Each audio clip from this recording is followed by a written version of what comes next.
ہر وہ دن کہ جس دن کسی بھی امام معصوم کی ولادت و سعادت ہے، وہ دن مسلمانوں کے لیے، وہ دن خاص طور پر مومنین کرام کے لیے عید کا دن ہے۔ آج عید کا دن ہے، آج عید کی رات ہے، آج اس مولا حسین علیہ السلام کی ولادت و سعادت کی رات ہے کہ جس حسین ابن علی ابن ابی طالب علیہ السلام کے نانا نبیوں کے سردار، توجہ ہے نا، جس حسین ابن علی کے نانا نبیوں کے سردار اور جس حسین ابن علی کے بابا ولیوں کے سردار، توجہ ہے نا، جس طرح کیا عزیزان محترم کہ حسین کون ہے کہ جن کے نانا نبیوں کے سردار، جن کے بابا ولیوں کے سردار، جس حسین ابن علی کے بھائی جوانان جنت کے سردار، آج اسی حسین ابن علی ابن ابی طالب علیہ السلام کی ولادت و سعادت ہے۔ اور میں یہاں پر یہ بات بھی عرض کرنا ضروری سمجھتا ہوں کہ یہ شعبان المعظم کا مہینہ ہے،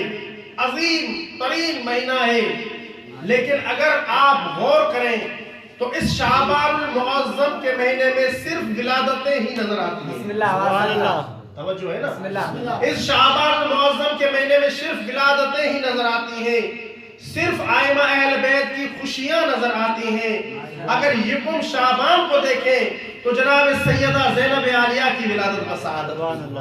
اگر 3 شعبان کو دیکھیں تو مولا حسین کی ولادت و شہادت ہوئی، اور اگر 4 شعبان کو دیکھیں تو حضرت ابو الفضل عباس کی ولادت و سعادت، اور اگر 15 شعبان کو دیکھیں